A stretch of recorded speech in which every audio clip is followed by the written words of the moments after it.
Third part of this Thanksgiving series from leftover books that I just discovered this morning I had. Let's dive in. Please pass the turkey. The Pilgrims' harvest was bountiful. Thanks to the Wampanoag, the Pilgrims were able to grow beans, corn, and squash. Now it was time for the Pilgrims to give thanks and celebrate. And this is a picture from Jenny Augusta Brownscone, The First Thanksgiving at Plymouth.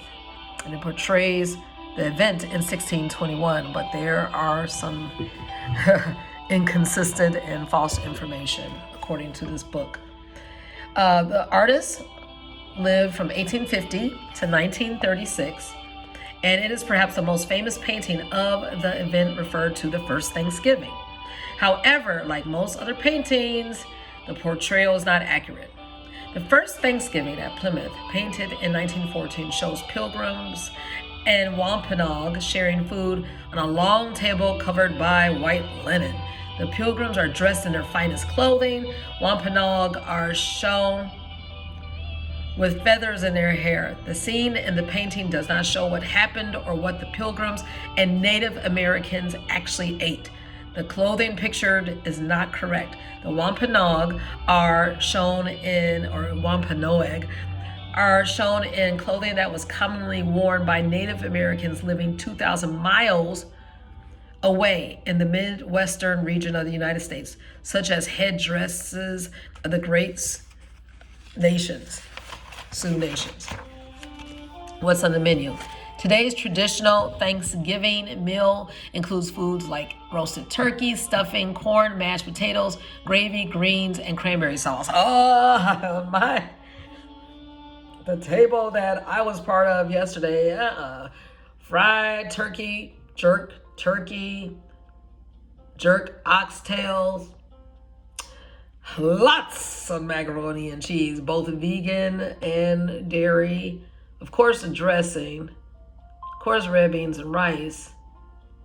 Of course, broccoli, salad and other stuff. I'm just saying, this was incomplete. And then don't even talk about the desserts. Okay, but anyway, they did say perhaps a pumpkin or pecan pie. The meal at New Plymouth consisted of roasted deer, geese, and ducks, seafood including cod, clams, and even eel was part of the meal. The vegetables served were corn, squash, peas, beans, and pumpkin. An actor shows how a goose would have been cooked in New Plymouth. Okay, the cornucopia. For many Americans, the Thanksgiving holiday brings to mind the image of this. Yes, the cornucopia. It is a woven basket filled with the vegetables and fruit that we imagine were eaten during early Thanksgivings. The truth is the cornucopia has been around for thousands of years. The word cornucopia comes from Latin and is a combination of the words corn, cornu, horn, and copia, plenty. It is an ancient symbol of abundance and a popular decoration placed on dinner tables during Thanksgiving. Fact, at one time, the founders considered making the turkey the national bird of the United States. What is the national bird? Eagle? I don't know. What you think? Confirm. In 1782, they decided to go with the bald eagle instead. What about if it was the turkey? What would you think? How would things be different? A 3-day feast. Many stories about the first Thanksgiving center on the Pilgrims and the Wampanoag sharing a meal together, but there is no evidence that an invitation was sent to the Wampanoag. Instead, Wampanoag people may have been drawn to the area to investigate the sounds of musket fire as the Pilgrims hunted ducks and wild birds. Chief Massasoit and other Wampanoag men joined the hunt, adding deer to the menu. For 3 days, the Pilgrims and the Wampanoag ate, played, relaxed, and ate some more. Like some of us are eating right now, leftovers.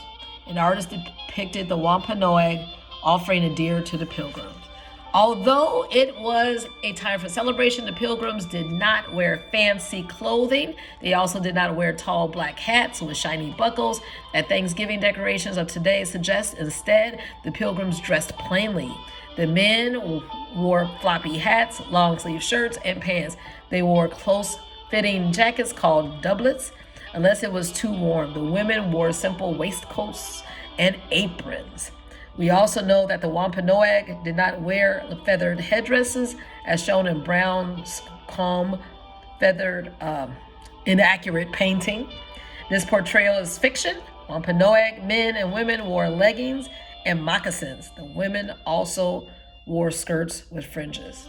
And this is an actor from a living history museum portraying Native American, a woman from the 1600s, tending a fire.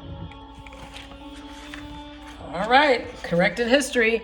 Tension builds. The 1621 feast was more than just a celebration for a good harvest. It observed the alliance between the Wampanoag and the Pilgrims. If one side needed help, like the Pilgrims did during their first winter in New Plymouth, the other side would assist. At the time, the Wampanoag nation was fighting with the Narragansett nation. Because of the European diseases that had killed many Wampanoag, their side was outnumbered. The Wampanoag offered their help to the Pilgrims in exchange for weapons to aid in their fight with the Narragansett. Chief Massasoit was committed to peace with the Pilgrims. The end of peace. But peace between the two groups did not last. As more Europeans arrived, hostilities grew. Many of the Europeans were racist toward Native Americans. The Pilgrims believed the land now belonged to them. By 1630, thousands of colonizers lived in the area. They forced the Native Americans out of their homelands. King Philip's War from 1675 to 1678. In 1675, the Wampanoag and the English colonizers were at war. Chief Massasoit's son, Metacom, was the Wampanoag chief during this time. Metacom originally worked with the colonizers and even took the English name of Philip and the title king in the place of the chief. After years of giving up property, including the land and ammunition, King Philip wanted to stop the English from taking control of the indigenous lands. The Wampanoag, together with other Native American nations in the region, attacked English settlements across the Massachusetts Bay Colony. The English responded by attacking many indigenous villages that supported King Philip's war. The war ended when King Philip was killed. Thousands died on both sides, and many settlements and villages were destroyed. War is not the answer. War is not new. Making it official, some people believe that Thanksgiving has been celebrated every year since 1621. The feast the Wampanoag and Pilgrim shared, that is far from true. Nearly everything we know about the original event comes from William Bradford. He was leader of the New Plymouth and served as its governor for 30 years. He is also famous for keeping a journal called of Plymouth Plantation. His records of Plymouth Colony and the Pilgrims provided much of what we know about them. Bradford and Chief Massasoit worked hard to keep the peace between European colonizers and Wampanoag, but new leaders took over and it became more difficult to avoid conflict. For the next 200 years, a harvest celebration between any of the Native American nations and European colonizers was likely never repeated. A national holiday in 1837, a magazine editor named Sarah Hale tried to convince U.S. President Zachary Taylor to create a national holiday called Thanksgiving. At the time, Thanksgiving was celebrated by some families in the northeast region of the U.S. Hale wanted all Americans to celebrate it. She hoped it would bring people from across the country together and create an American tradition. But her efforts did not succeed with President Taylor. She also failed with President Fillmore, Pierce, and Buchanan. It took almost 30 years before Hale's luck changed. And that's something.